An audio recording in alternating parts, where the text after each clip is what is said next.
তোমার ফ্যামিলির লোকগুলো চলে যাচ্ছে ওই হাসরের ময়দানে জাহান্নাম তুমি ছেড়ে ছেড়ে কেমনে শুইবা এই প্রস্তুতি গ্রহণ করো ধরে নাউযুবিল্লাহ।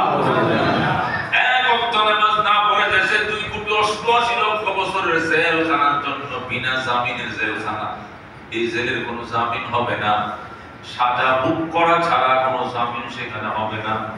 এই যে অহরহ নামাজ কাজা করছে, রোজা কাজা করছে, এগুলো ময়দানে মাশরে কেমনে তুমি শুইবা? এজন্য বাজান পেরেশানি আছে, দুনিয়াতে থাকবে পেরেশানি মীমাংসা করার একমাত্র উপায় নামাজে দাঁড়াও। ইন্নাস সালাতা তানহা আনিল ফাহশাই ওয়াল মুনকার ওয়ালা যিকরুল্লাহি আকবার। আল্লাহু আকবার।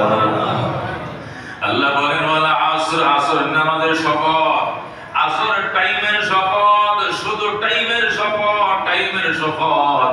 ইন্নাল ইনসানা লাফি খুসর, নিশ্চয় মানুষ অত্যন্ত ক্ষতিগ্রস্ত, ধ্বংস। ইল্লাল্লাযীনা আমানু, কিন্তু চারটি গুণ যাদের ভিতরে আছে তারা ধ্বংস হবে না।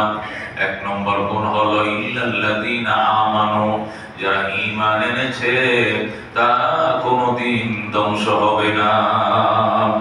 তামাম দুনিয়া ধ্বংস হয়ে গিয়েছে, পানিতে ডুবিয়ে আল্লাহ ধ্বংস করে ফেলেছেন, কিন্তু ঈমান এনেছিল মাত্র ৭২ জন সদস্য, ৮২ জন সদস্য।